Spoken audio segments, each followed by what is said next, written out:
Assalamualaikum warahmatullahi wabarakatuh. Kepada yang terhormat dosen penguji uji kinerja PPG dalam jabatan Angkatan 2 tahun 2023 IKIP Saraswati Tabanan Bali. Perkenalkan, saya Rani Fitria Rahmawati. Saya mahasiswa PPG dalam jabatan Angkatan 2 tahun 2023 dengan nomor peserta 20150119066 di LPTK IKIP Saraswati Tabanan Bali. Saya merupakan guru bahasa Indonesia kelas 9 di SMP Plus Darussalam. Saya melaksanakan praktek pembelajaran dengan materi menganalisis struktur cerita pendek dengan menggunakan model pembelajaran PBL pada hari Senin tanggal 4 Desember 2023. Berikut video praktek pembelajaran saya. Selamat menyaksikan.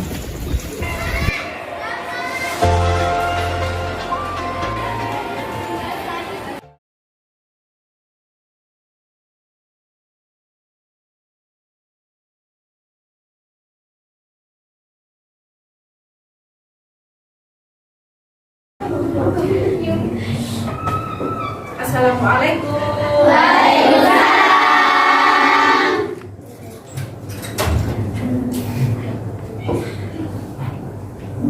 Assalamualaikum warahmatullahi wabarakatuh. Waalaikumsalam warahmatullahi wabarakatuh. Baiklah anak-anakku sekalian, sebelum pembelajaran ini kita mulai, marilah kita berdoa bersama. Silakan ketua kelasnya untuk memimpin doanya. Silakan.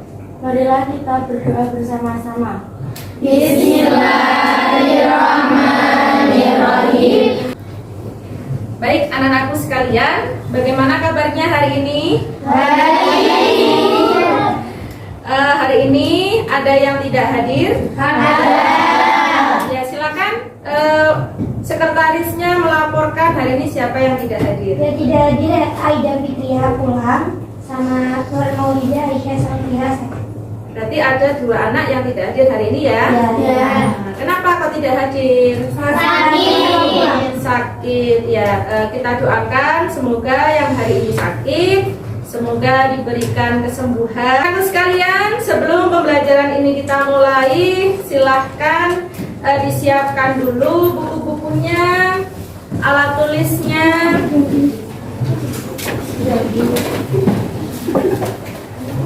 Silakan dibuka dulu bukunya, siapkan alat tulisnya. Sudah ya? Nah, untuk kebersihan kelasnya sudah ditiketi tadi? Sudah. Baik.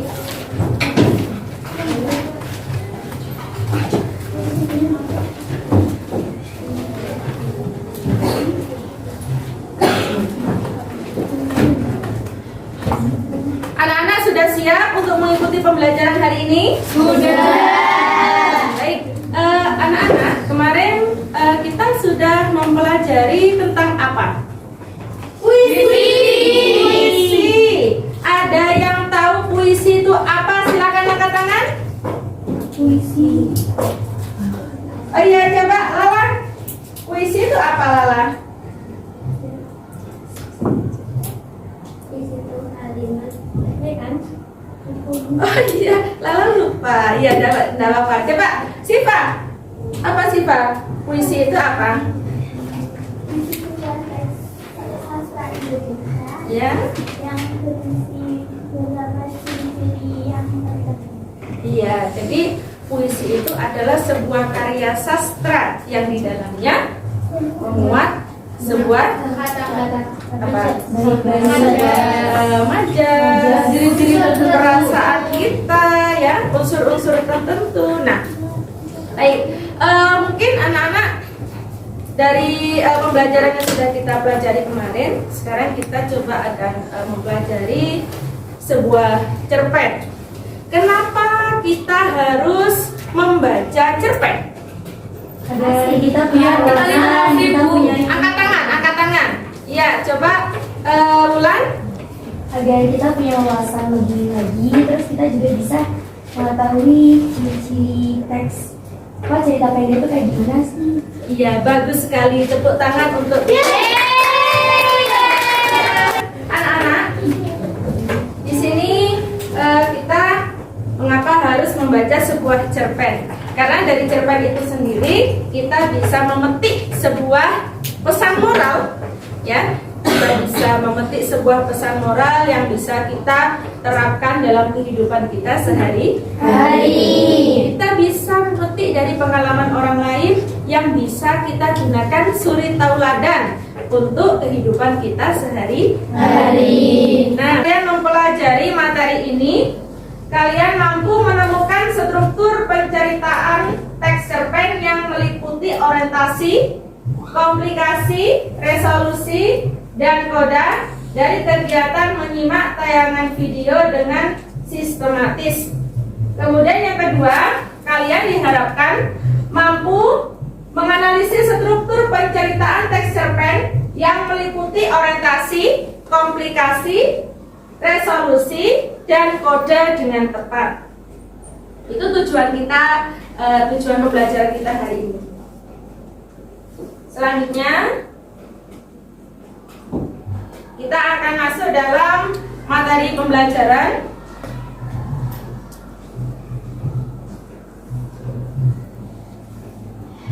Nah, di sini ada teks cerpen.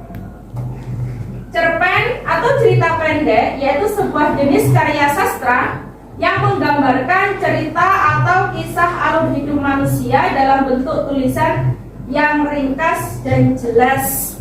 Di sini kalian bisa mengambil cerita dalam kehidupan kalian masing-masing yang menurut kalian itu sulit dilupakan atau mungkin menjadi sebuah momen, ya, sebuah momen yang paling berharga dalam kehidupan kalian, itu bisa ditulis dalam bentuk cerpen. Nah, kembali ke materi yang kemarin. Kalau kemarin kita ada puisi, ya, puisi yang di situ juga bisa kita gunakan sebagai ungkapan perasaan kita ketika kita merasakan sebuah perasaan yang sedih, perasaan yang bahagia, perasaan marah, ataupun mungkin kecewa, ya, oleh keadaan yang ada. Nah, di sini cerpen juga bisa kalian jadikan sebagai media untuk mencurahkan semua perasaan kalian ketika kalian mengalami suatu peristiwa dalam kehidupan kalian, entah itu peristiwa yang menggembirakan, menyedihkan, membanggakan, memotivasi, ya, itu bisa kalian tulis dalam bentuk cerpen atau cerita pendek. Nah, selanjutnya kita akan pelajari tentang struktur teks cerpen. Nah, di sini struktur teks cerpen ada berapa? 4. Yang pertama ada orientasi, komunikasi,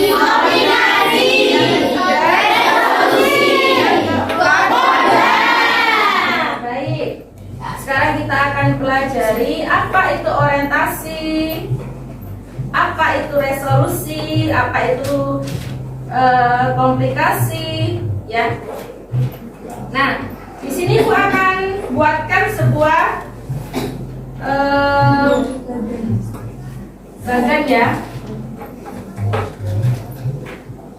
Ini spedulnya kok enggak jelas.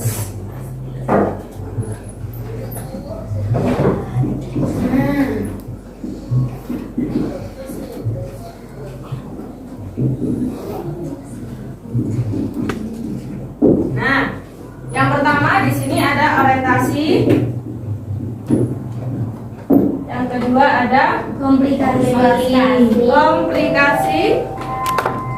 Yang ketiga ada resolusi. Yang keempat ada koda. Nah, yang pertama bagian orientasi. Pada struktur yang pertama, pada sebuah cerpen ini di dalamnya memuat tentang memperkenalkan sebuah tokoh, ya, memperkenalkan tokoh-tokohnya, karakter tokohnya, dan juga latar. Ya, bagian awal orientasi ini biasa kita sebut dengan perkenalan atau pembukaan. Nah, di sini saya ulang sekali lagi, di dalamnya ada memperkenalkan tokoh, karakter tokoh, juga latar cerita yang digunakan. Nah, sekarang kita pelajari. Untuk latar ada berapa? Ada yang tahu? Yang pertama,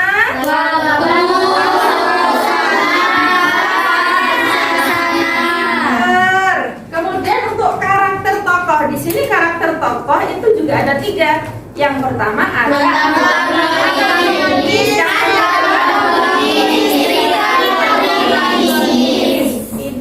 Jadi pada bagian orientasi di sini memuat tokoh-tokohnya, karakter tokoh dan juga latar yang digunakan dalam cerita. Kemudian yang bagian komunikasi. Bagian komunikasi ini sudah masuk dalam sebuah konflik, ya, di mana masalah itu sudah mulai muncul. Nah, biasanya masalah ini ditandai dengan adu fisik, ya.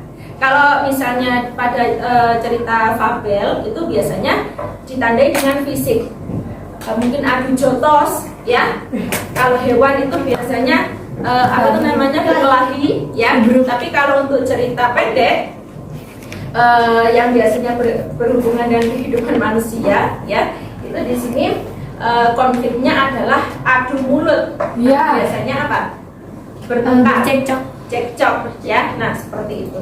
Jadi di sini bagian komplikasi ini sudah mulai muncul adanya masalah. Nah, kemudian bagian yang ketiga yaitu resolusi.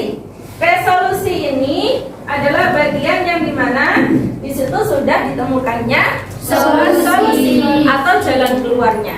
Nah, dari permasalahan yang sudah ada, bagian resolusi ini biasanya muncul tokoh yang ketiga, yaitu tokoh tritagonis.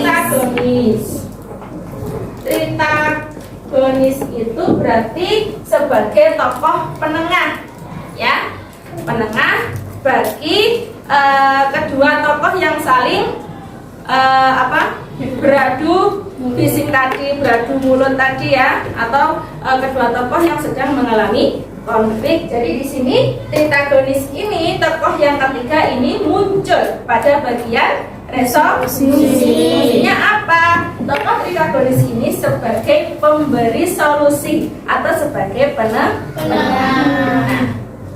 Kemudian bagian terakhir yaitu koda.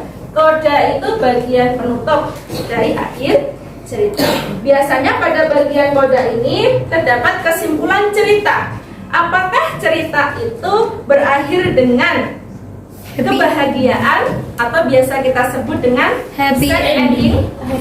Kalau bahagia berarti happy ending. Kalau yang sedih berarti sad ending. Nah, itu yang biasa kita sebut dengan koda, bagian koda. Nah, di dalam bagian koda ini juga terdapat yang namanya kesimpulan.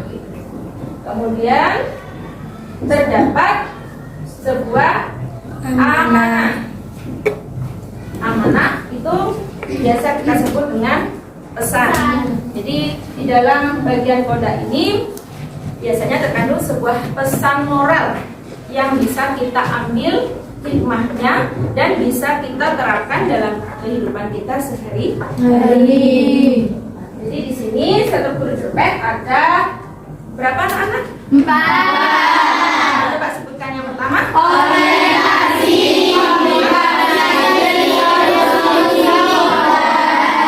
Bisa dipahami? Bisa.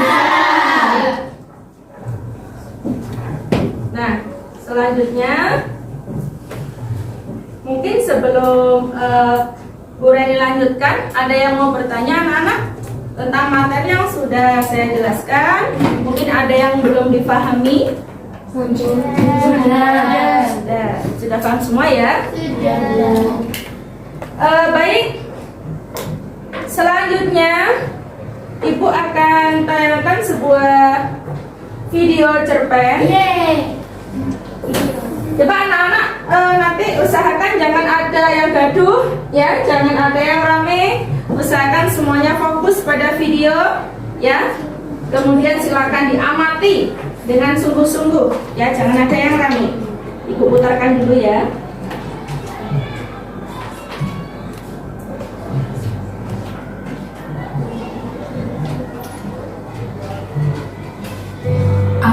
dan Mimpiku, karya Tantri. Aku berusaha tersenyum padanya. Dia adikku. Aku menyuruhnya tidur dan aku pergi mencari makanan untuknya. Mata buatnya memandangku sayang. Seandainya saja dia tumbuh seperti anak-anak yang lain, dia pasti akan menjadi yang tercantik di antara yang lain. Tiba-tiba ia memelukku erat, erat sekali. Mengapa tiba-tiba aku tak ingin meninggalkannya? Ia tersenyum menggemaskan. Saat dia bicara, aku hanya mengangguk saja. Bicaranya mulai aneh-aneh.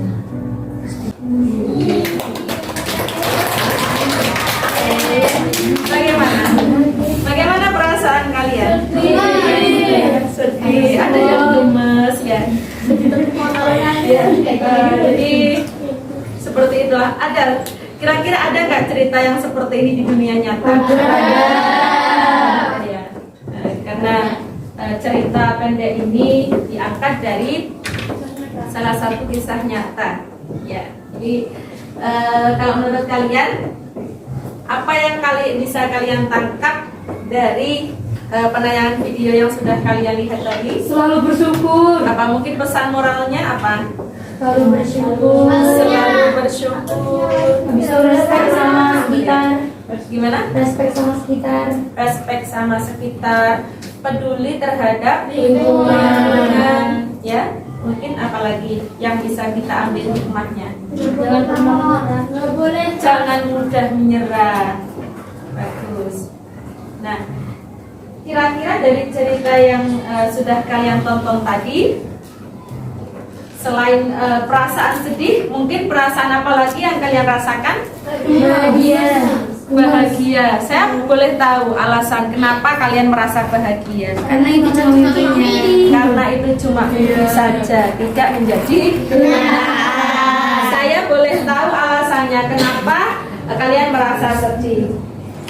Ada yang meninggal. Kasihan. Terima lagi. Adiknya mati. Tidak merasakan di posisi Seakan-akan saya merasakannya sendiri tuh, gitu ya? Iya. Ya. Jadi dari sini mungkin bisa kita garis bawahi bahwasanya sebuah cerita itu baik cerita yang ada dalam kehidupan kita sendiri, cerita yang ada di lingkungan atau di sekitar kita, orang-orang di sekitar kita, itu bisa kita jadikan sebagai sebuah cerita pendek. Baik anak-anak, mungkin dari sini ada yang mau ditanyakan sebelum kita lanjut ke pembelajaran berikutnya? Tidak ada? Tidak ada pertanyaan? Baik. Sekarang kita akan lanjut ke pembelajaran berikutnya. Ibu akan bagi kalian menjadi beberapa kelompok, ya. Nah, di sini nanti kita akan membuat kelompok sesuai dengan tes diagnostik yang sudah kita lakukan kemarin, yaitu kalian sudah memilih tema yang kalian sukai, ya. Coba sekarang anak-anak bisa duduk di kelompoknya masing-masing sesuai yang sudah kita lakukan tes diagnostik yang kemarin, ya, sesuai dengan tema yang kalian sukai. Ya, silakan membentuk kelompoknya. Bisa dibagi mungkin kelompok 1 sebelah sini, kelompok 2 sebelah sini, kelompok 3 sebelah sini, belakangnya kelompok 4. Ya, setiap kelompok nanti silahkan menanggapi kelompok yang sudah maju, gitu ya. Nah, nanti setelah per kelompok menanggapi dari presentasi yang sudah dipaparkan, nanti Bu Reni juga akan memberikan penguatan seperti ini, oke? Nah, ini Ibu akan bagikan LKPD-nya terlebih dahulu. Jadi di sini Bu Reni kasih contoh teks cerpen. Di sini sudah ada bagian-bagian strukturnya, ya. Nanti bisa dilihat contoh cerpennya.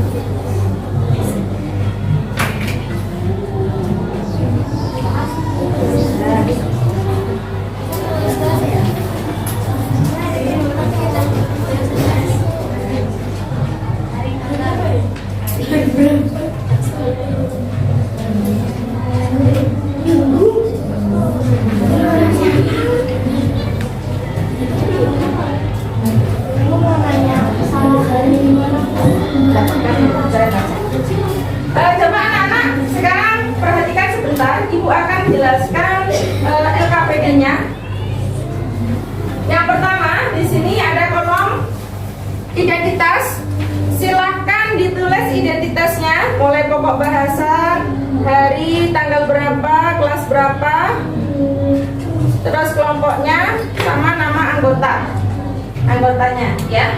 Terus kemudian di bawahnya ini adalah langkah-langkah mengerjakan LKPD. Silakan dibaca langkah-langkahnya.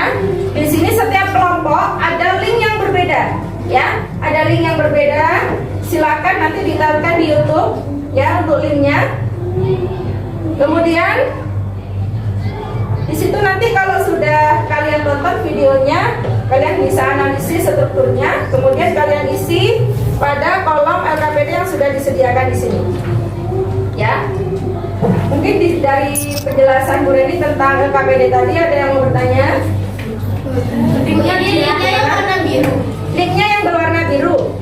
Nanti silakan ditaruhkan di YouTube. Ya. Jadi mau yang pesan moral itu bisa sama folder atau kita tarik kesimpulan sendiri? Bisa ditarik kesimpulan sendiri pesan moralnya. Ya. Nah, untuk yang bagian koda itu kan kesimpulan dari semua cerita. Ya, apakah berakhir bahagia atau berakhir sedih.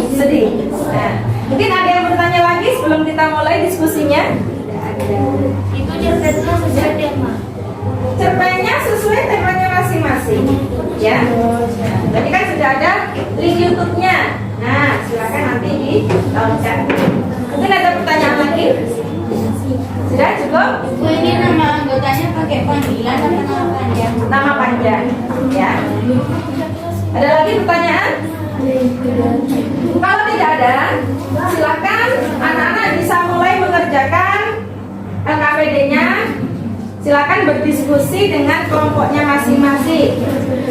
Selama proses diskusi nanti Ibu akan nilai siapa yang paling aktif dalam kelompoknya.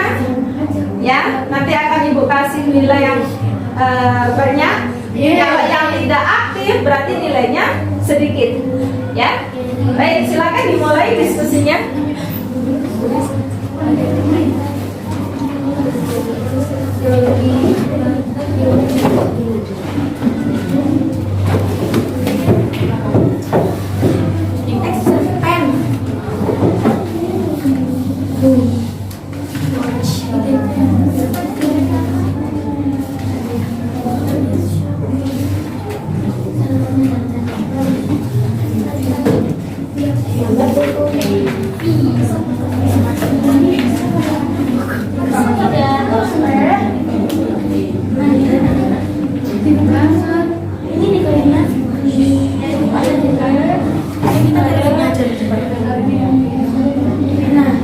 TPS. Kalau tidak ketemu ya, bisa di. Ibu di sini mau tanya. Ya, silakan. Di mana? Ini untuk pengisinya di sini diisi orientasinya apa alasannya? Isinya Bagian orientasi misalnya di sini kan ada bukti pendukung terdapat pada paragraf keberapa. Nah, orientasi ini terdapat ke paragraf keberapa tadi? 1. Nah, jadi kenapa di situ kok disebut dengan orientasi? Nah, ceritanya tentang apa di situ? Bagian orientasinya yang bagian mana? Nah, sudah Ibu jelaskan tadi. Di situ kan ada tokohnya, ada karakternya, ada latarnya. Nah, mungkin di situ bisa disebutkan, bisa diolah dengan bahasa sendiri. Alasannya kenapa kok cerita di situ bagian awal kok disebut dengan orientasi? Alasannya apa? Ibu Breni. Bisa disebut. Sudah paham? Breni mau tanya Bu. Silakan. Ini lo gak ada paragraf-paragrafnya, kita gak tahu bisa. Mungkin bisa dipetakan untuk yang muncul di awal itu sebagai paragraf yang pertama. Nanti bagian yang kedua kan kalian sudah menganalisis tadi orientasi perkenalannya sampai mana, terus munculnya masalah itu mulai mana, itu kan itu bisa dipetakan paragraf 1, 2, 3. Bisa dipahami? Ya. Silakan dilanjut.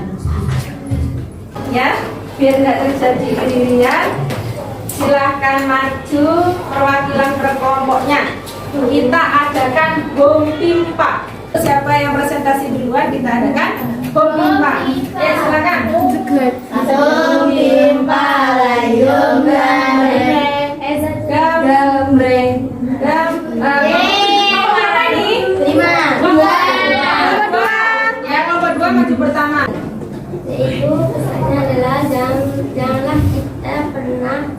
Jangan pernah kita lupakan jasa seorang ibu dan jadikan ibu kita sebagai suri teladan untuk terus berbagi kebaikan.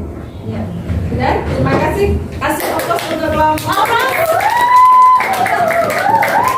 Baik, silakan dari kelompok yang lain mau menanggapi dari kelompok 2. Silakan. Ya, Alea. Silakan Alea. Iya teman-teman, sebelumnya saya mau bertanya, judulnya itu apa? Tokohnya ada siapa aja? Ada ibu, ayah, anak, suami. Itu baik. Ya baik. Itu berarti tokoh apa? Para tokohnya mungkin. Untuk tokoh lagu itu apa? Tokoh protagonis. Ya. Untuk komunikasinya itu kan tadi ada kejadian yang tidak juga. Kejadiannya itu apa sih? Anaknya itu lahir dengan tidak sempurna. Jadi ada terima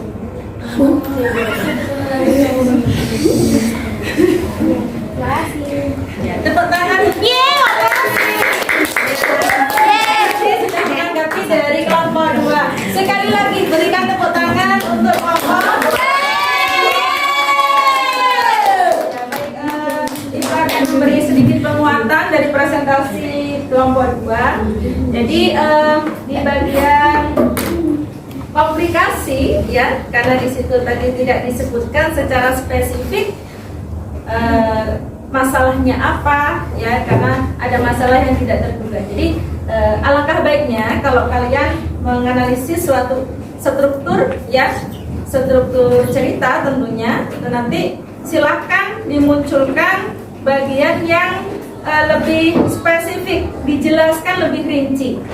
Kalau bagian tadi yang ditanggapi adalah bagian komplikasi, berarti silahkan dimunculkan permasalahannya itu yang jelas, permasalahannya tentang apa, seperti itu ya.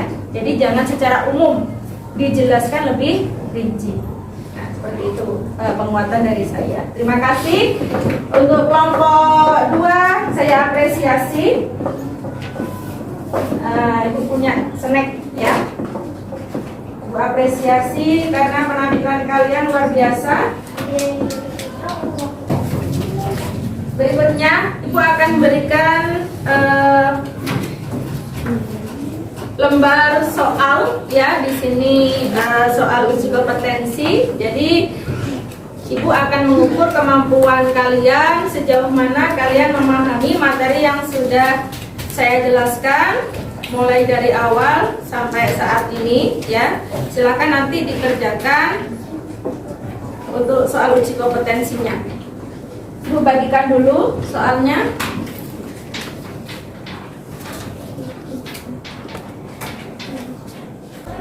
Ya.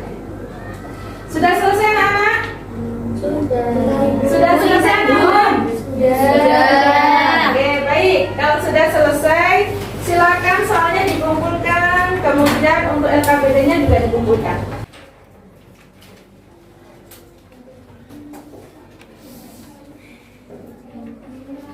Coba kita simpulkan secara bersama-sama pembelajaran kita hari ini tentang apa? Nah, dalam cerpen itu ada beberapa struktur cerpen. Apa saja?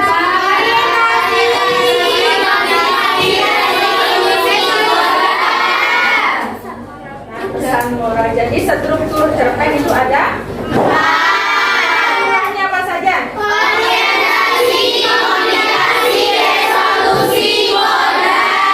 Nah, jadi itu adalah materi kita pada hari ini. Jadi anak-anak usahakan ketika nanti kalian membuat sebuah cerpen, usahakan struktur yang ada dalam cerpen itu semuanya digunakan. Ibaratnya kita membangun sebuah rumah, maka harus ada atap. Kemudian ada apa lagi? Fondasinya harus ada apa lagi? Dindingnya harus ada apa lagi? Lantainya, ya. Pintu. Harus ada pintunya. Apalagi orang yang menempati ya. Jadi ibaratnya struktur bangunan bangunan rumah itu semuanya harus dilengkapi. Apabila tidak ada satu unsur saja, maka tidak akan bisa disebut cerpen. Baik, anak-anakku sekalian, dari pembelajaran kita hari ini, silahkan nanti anak-anak tetap semangat dalam belajar. Jangan berhenti pada hari ini saja belajarnya. Jangan hanya berhenti pada berkutat pada buku-buku pelajaran yang sudah ada. Silakan anak-anak menambah wawasannya dengan membaca buku cerpen di perpustakaan, membaca cerpen yang mungkin kalian punya sendiri atau yang kalian beli sendiri. Nah, jadi silakan membaca cerpen dari berbagai sumber yang ada, ya. Nah, juga kalian harus tetap semangat. Ketika membaca cerpen itu jangan hanya membaca saja. Usahakan kalian harus memetik pesan moral yang ada dalam cerpen tersebut. Nah, baik anak-anakku sekalian, untuk evaluasi yang sudah kita lakukan tadi, nanti ibu akan melakukan sebuah remedial apabila nilai yang kalian hasilkan itu tidak mencapai KKM. Nah, jadi ibu akan melakukan sebuah remedial. Sedangkan nanti bagi kalian yang sudah mencapai KKM, ibu akan adakan soal pengayaan, ya. Jadi nanti hasil yang sudah ibu koreksi, ya, dan sudah ada hasilnya, nanti akan ibu petakan. Jadi mana yang sudah mencapai KKM dan mana yang belum mencapai KKM. Dan itu nanti akan ibu adakan sebuah remedial dan pengayaan. Nah, baik anak-anakku sekalian, sebelum pembelajaran ini kita tutup, maka kita harus tetap bersyukur kepada Tuhan Yang Maha Esa, ya, karena kita sudah sampai pada posisi saat ini, ya, dengan keadaan yang bahagia. Alhamdulillahirabbil alamin. Nah, baik, silakan ketua kelasnya untuk memandu atau memimpin doanya. Silakan. Sebelum pembelajaran selesai, marilah kita berdoakan. Bismillahirrahmanirrahim.